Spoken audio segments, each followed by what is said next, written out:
Next हम solve करेंगे question number 32 की फर्स्ट चॉइस यानी कि चॉइस ए। इसमें हमें बोला है solve the following system of linear equation graphically. हमें दो लीनियर इक्वेशन दी हैं और हमें इसे ग्राफिकली सॉल्व करना है, यानी कि ग्राफ यूज करके हमें एक्स और वाई की वैल्यू फाइंड करनी है। तो कैसे करेंगे बच्चा, ध्यान से समझना। हम फर्स्ट ऑफ ऑल इन दोनों इक्वेशंस की ग्राफ बनाएंगे। जो लीनियर इक्वेशंस होती है ना बच्चा, उनका ग्राफ हमेशा स्ट्रेट लाइन होता है। तो पहले हम फर्स्ट इक्वेशन का ग्राफ बनाते हैं, फिर सेकंड इक्वेशन का बनाएंगे, उसके बाद इसके सोल्यूशन निकालेंगे, यानी कि ग्राफ से एक्स और वाई की वैल्यू। तो जैसे कि अब हमारे पास फर्स्ट इक्वेशन है बच्चा x plus 2y is equal to 3 और हमें इसका ग्राफ प्लॉट करना है। तो पहले हम इसके एटलीस्ट कम से कम 3 सोल्यूशन ढूंढ लेंगे x plus 2y is equal to 3 के। तो उसके लिए हम x या y की कोई भी वैल्यू इसमें सब्सिट्यूट करेंगे और दूसरे वेरिएबल की, जैसे अगर हम y की वैल्यू सब्सिट्यूट कर रहे हैं तो हम x की वैल्यू फाइंड करेंगे, और जब x की वैल्यू डालेंगे तो उससे हमें डालने पे y की वैल्यू फाइंड करेंगे। तो हम कुछ भी कर सकते हैं और कोई भी वैल्यू ले सकते हैं। लेकिन बच्चा ध्यान दो, इसमें x प्लस 2y है ना, तो x का कोई कोफिशिएंट नहीं है। तो अगर हम x की वैल्यू ना डालें ना तो हमारे लिए सॉल्व करना थोड़ा इजी रहेगा। हम जस्ट इस इक्वेशन में, पर्टिकुलर इक्वेशन में ओनली y की वैल्यू लें और y की वैल्यू डाल के x की वैल्यू निकाले तो इजी होगा। तो हम एक एक करके बच्चा 3 सोल्यूशन इसके फाइंड करते हैं। जैसे कि x को x रहने देते हैं और प्लस 2y को कोई भी नंबर ले लो, जैसे 0 भी मान सकते हैं। तो y हमने 0 ले लिया, तो ये 2y है, तो 2 multiply by 0 is equal to 3 हो जाएगा। अब x प्लस 2 मल्टीप्लाई 0 क्या होता है, 0 होता है। तो x plus 0 is equal to 3 और एनी नंबर एडिड टू 0 हमें सेम नंबर मिलता है। अगर हम किसी नंबर में 0 ऐड करते हैं तो हमें सेम नंबर मिलता है। तो x प्लस 0 क्या होगा, x ही होगा। तो x की वैल्यू हमारी 3 आ गई। जब हमने y को 0 पुट किया तो हमें x की वैल्यू मिल गई 3। अब हम y की कोई और वैल्यू डाल के देखते हैं। अब y की जगह हम 3 लेते हैं बच्चा, ठीक है, y की वैल्यू 3 लेते हैं। x प्लस 2 मल्टीप्लाई बाय 3 हो जाएगा, 2y है ना, तो y की जगह देखो बच्चा 3 आ गया, इज इक्वल टू 3। अब x प्लस 2 मल्टीप्लाई बाय 3 क्या होगा, 6। x plus 6 is equal to 3। अब x इज इक्वल टू क्या होगा, ये प्लस 6 3 के साथ जाके माइनस 6 हो जाएगा। तो x is equal to 3 minus 6 हो गया, और प्लस माइनस माइनस 6 में से 3 गया, 3 आएगा, और साइन ग्रेटर का, तो x की वैल्यू माइनस 3 होगी।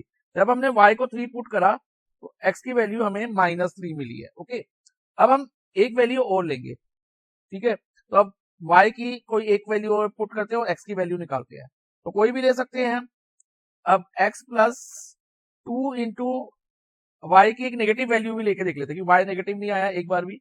तो y की नेगेटिव वैल्यू हम -2 पुट करते हैं। ओके, तो y की जगह इधर -2 लिखते हैं, इज इक्वल टू 3। फाइन। अब नेक्स्ट क्या होगा बच्चा, देखो x और 2 मल्टीप्लाई टू 4 और plus minus -4, x minus 4 is equal to 3। अब x की वैल्यू क्या होगी, -4 3 के साथ जाएगा तो ये +4 हो जाएगा, 3 + 4 x इज इक्वल टू 7। जब हमने y को -2 पुट किया तो x हमारा 7 आ गया। तो अब हमें इसके 3 सोल्यूशन मिल गए। तो पहले हम इसी इक्वेशन का ग्राफ प्लॉट कर लेते हैं, फिर सेकंड इक्वेशन के सोल्यूशन ढूंढ के उसका भी ग्राफ प्लॉट करेंगे। ओके, अब पॉइंट्स हमें क्या मिले हैं, फर्स्ट पॉइंट मिला है जिसको हम a कह लेते हैं 3,0, second point b -3,3, c point 7, -2। तो ये कोऑर्डिनेट्स हमें मिले हैं पॉइंट्स के। तो अब पहले हम 3,0 प्लॉट करते हैं, जैसे x पे 3 y पे 0। x पे 3 कहाँ है बच्चा, देखो पॉइंटर पे ध्यान दो, ये रहा, और y पे 0 ये रहा, यानी कि जो पॉइंट है ऑन एक्स एक्सिस लाई करेगा। जब भी y 0 होता है तो पॉइंट एक्स एक्सिस पर ही लाई करता है, ये ध्यान रखना बच्चा। तो इस पॉइंट को हम a 3,0 लिख लेते हैं। देखो बच्चा, ये मैंने डार्क कर लिया पॉइंट। अब b पॉइंट प्लॉट करते हैं, -3,3, x पे -3, देखो बच्चा ये रहा, और y पे 3 इधर है। तो 3 और -3 पॉइंट कहाँ आएगा, देखो इधर। तो ये प्लॉट कर लिया -3,3। और थर्ड पॉइंट 7, -2, x पे 7, तो x पे 7 ये रहा, और y पे -2 ये रहा। तो पॉइंट कहाँ आना चाहिए बच्चा, यहाँ आएगा। तो ये c पॉइंट हो जाएगा हमारा 7, -2, और ये b था। अब ध्यान रखना बच्चा, जो ये तीनों पॉइंट है ना, स्ट्रेट लाइन पे लाई करने चाहिए। तो हम इसको चेक करेंगे स्केल रख के। पहले हम किसी भी एक पॉइंट पे स्केल रख लेंगे और इनको अलाइन करेंगे बाकी के 2 पॉइंट से। जैसे मैंने बी पे स्केल रखा, अब इसको मैं अलाइन कर रहा हूँ। देखो बच्चा, तीनों एक लाइन पे लाई करने चाहिए। अगर हमने सोल्यूशन सही ढूंढे हैं तो ये तीनों पॉइंट एक सिंगल पर्टिकुलर लाइन पे लाई करेंगे। देखो ये लाई कर भी रहे हैं, ये स्केल रख के मैंने देखा। अब हम क्या करेंगे, इन तीनों पॉइंट्स को ज्वाइन कर देंगे यूजिंग रूलर। ओके, देखो बच्चा, ये ज्वाइन कर दिया मैंने, और इसको इनडेफिनेटली दोनों तरफ एक्सटेंड कर लेना, इस साइड से भी और लाइन को इस साइड से भी। ओके, तो अब देखो बच्चा, और इधर एरोज भी आएंगे दोनों तरफ। तो हमें फर्स्ट इक्वेशन का ग्राफ मिल गया which is in the form of straight line. Okay, अब सिमिलरली बच्चा हम सेकेंड इक्वेशन का ग्राफ प्लॉट करेंगे।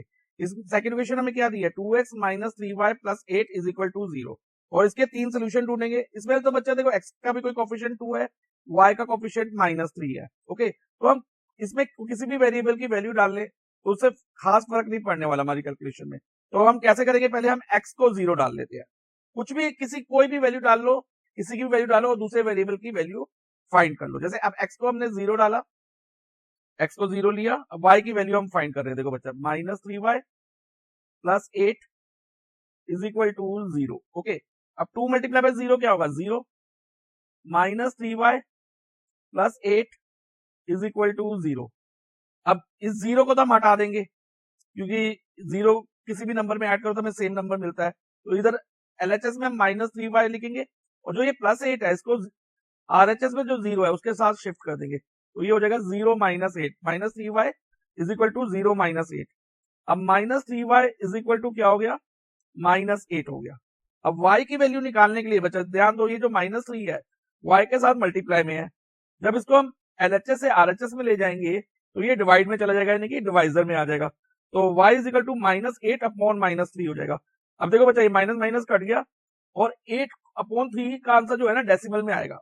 अब 8 को 3 से डिवाइड करके हम इसका आंसर डेसिमल में निकाल लेंगे। अब अगर हम 8 को 3 से डिवाइड करते हैं तो 3 टू द 6 पे जाएगा, इधर 2 आएगा और इधर 6 आएगा। अब इधर रिमाइंडर कितना बचा, 2 बचा। अब इधर पॉइंट लगा के एक 0 ले लो, और इस 0 को नीचे कॉपी कर लो। हमें 1 प्लेस तक वैल्यू लेना इनफ रहेगा। ओके, ज्यादा प्लेसेस पे नहीं लेने डेसिमल के, तो 1 प्लेस इनफ है। अब 3 6 18 पे जाएगा ये, तो ये 2 पॉइंट और आगे रिमाइंडर 2 बच गया। अभी रिमाइंडर 2 अगेन एंड अगेन आता रहेगा, तो इसका जो डेसिमल एक्सप्रेशन होगी ना, नॉन टर्मिनेटिंग रिपीटिंग होगी 2.666 करके, लेकिन हम ओनली 1 प्लेस तक लेंगे। तो x को 0 डालने पे y 2.6 आएगा। अब डेसिमल से बच्चा घबराना नहीं है हमें, इसको हम प्लॉट कर सकते हैं। मैं भी बताऊंगा कैसे प्लॉट करते हैं डेसिमल को, ओके, ग्राफ पे। अब हम इसका सेकंड सोल्यूशन निकालते हैं। सेकंड सोल्यूशन में हम y को 0 पुट करेंगे और x की वैल्यू फाइंड करेंगे। तो 2x ऐसे ही रहेगा, क्योंकि x की वैल्यू में फाइंड करनी है। y की जगह बच्चा हमने 0 डाला, तो 3 multiply by 0 plus 8 is equal to 0 हो गया। अब 2x, any number multiply by 0 0 होता है, तो 3 multiply 0 is 0 plus 8 is equal to 0। अब ये 0 हम बीच में से हटा देंगे, क्योंकि 0 किसी नंबर से सब्ट्रैक्ट करो या ऐड करो आंसर सेम रहता है, तो इस 0 की कोई वैल्यू नहीं है, तो उसको हम 0 को हटा देते हैं। अब 2x इज इक्वल टू, अब प्लस 8 जो है ना, ये RHS में जाके 0 के साथ जाके 0 माइनस 8 हो जाएगा। तो 2x is equal to 0 minus 8 is -8। अब x इज इक्वल टू क्या होगा बच्चा, -8 अपॉन 2 होगा, क्योंकि इधर 2 जो है ना x के साथ मल्टीप्लाई में है। जब ये LHS से RHS में जाएगा तो ये डिवाइजर में आ जाएगा। ओके, तो अब इसको कट करें तो x की वैल्यू हमारी -4 आई, यानी कि y को 0 पुट करने पे x हमें -4 मिला है। ओके, अब इस इक्वेशन का थर्ड सोल्यूशन हम फाइंड करते हैं। इसमें कोई भी एक वेरिएबल की वैल्यू पुट करो और दूसरे वेरिएबल की वैल्यू निकाल लो अगेन। तो अब मैं y की कोई वैल्यू पुट कर ले, तो कोई भी वैल्यू ले सकते हैं, लेकिन जो वैल्यू ऑलरेडी आ चुकी है उनको मत लेना बच्चा, ये ध्यान रखना। जैसे x की वैल्यू -4 आ गई, तो x की वैल्यू -4 मत रखना, y की 2.6 मत रखना, और y की 0 भी नहीं रखनी, y 0 हम ऑलरेडी ले चुके हैं। अब देखो बच्चा, 2x को ऐसे ही लिखा। अब y की कोई भी एक वैल्यू लाइक -2 ले लेते हैं, तो 3 into -2 plus 8 is equal to 0। तो y को हमने -2 पुट किया है, और देखते हैं अब x की वैल्यू क्या निकलती है। तो 2x, अब 3 मल्टीप्लाई बाय 2 इज 6, और माइनस माइनस प्लस 6, तो 6 हो जाएगा, इधर प्लस 6 हो जाएगा, और plus 8 is equal to 0। 2x 6 plus 8 is 14, 2x plus 14 is equal to 0। अब 2x is equal to 0 minus 14 होगा, तो 2x is equal to minus 14 आ जाएगा, और x की वैल्यू बचा क्या होगी, minus 14 divided by 2। Okay, x की value minus 14 divided by 2, that mean x हमारा माइनस 7 आ जाएगा। तो y माइनस 2 पुट करने पे x माइनस 7 आ गया। अब हम सेकेंड इक्वेशन का ग्राफ प्लॉट करेंगे यूजिंग दिस पॉइंट। अब ABC तो हम इनको मार्क कर चुके हैं, इसको हम मार्क कर लेते हैं D, E और F, इन 3 पॉइंट्स को। अब D पॉइंट क्या है, 0,2.6। अब x पे 0 ये रहा बचा, और y पे 2.6। जब x 0 होता है और y की कोई वैल्यू होती है तो ध्यान रखना पॉइंट जो है ना बच्चा, हमेशा y एक्सिस पे लाई करेगा जब भी x 0 होगा। अब देखो 2.5 तो इधर आएगा, देखो बच्चा इसमें यहाँ स्मॉल लाइन होती है जो 2.5 के ऊपर एक ऊपर ले लेंगे हम, तो ये पॉइंट हमारा 2.6 हो जाएगा। ओके, हाफ लाइन से एक ऊपर, 2 और 3 के बीच में थोड़ा सा ऊपर हाफ से। ओके, तो ये 2.6 आ गया। अब नेक्स्ट पॉइंट ई प्लॉट करते हैं, विच इज माइनस 4,0, यानी कि x पे माइनस 4 ये रहा और y पे 0 ये रहा, यानी कि y 0 है तो पॉइंट कहां लाई करेगा, x एक्सिस पे, तो point will lie here minus 4,0। और f point minus 7, minus 2, x axis पे 7 और y एक्सिस पे माइनस 2, तो पॉइंट यहां लाई करेगा। अब ध्यान रखना बच्चा, ये तीनों पॉइंट भी एक लाइन पे लाई करने चाहिए। ओके, तो अब हम स्केल रख के, रूलर रख के एक बार चेक करते हैं क्या ये तीनों पॉइंट स्ट्रेट लाइन पे आ रहे हैं या नहीं आ रहे। देखो बच्चा, ये तीनों पॉइंट स्ट्रेट लाइन पे आ रहे हैं। सो अब बच्चा इसको हम ज्वाइन कर लेते हैं, इन पॉइंट्स को, तीनों पॉइंट को स्ट्रेट लाइन पे जो आ रहे हैं ये ज्वाइन कर लिया। ओके, अब देखो बच्चा सेकेंड इक्वेशन का ग्राफ भी बन गया। अब हमें इसके सोल्यूशन लेने हैं। अब ध्यान से देखे बच्चा, तो ये जो दोनों लाइंस हैं एक दूसरे को इंटरसेक्ट कर रही हैं, किस पॉइंट पे, एट दिस पॉइंट। इसमें x और y की वैल्यू क्या है, देखो अगर हम ध्यान से देखें तो x माइनस 1 है इसमें, x is equal to minus 1, और y की वैल्यू क्या है, ध्यान से देखो बच्चा 2 है, y इज इक्वल टू 2, तो y 2 है, यानी कि ये जो दोनों लाइंस हैं, ये 2 lines are intersecting at point minus 1,2, यानी कि x की वैल्यू हमारी माइनस 1 रहेगी और y is equal to 2 is the solution of this 2 equation. तो इस तरह से बच्चा हमने ये क्वेश्चन सॉल्व कर लिया है।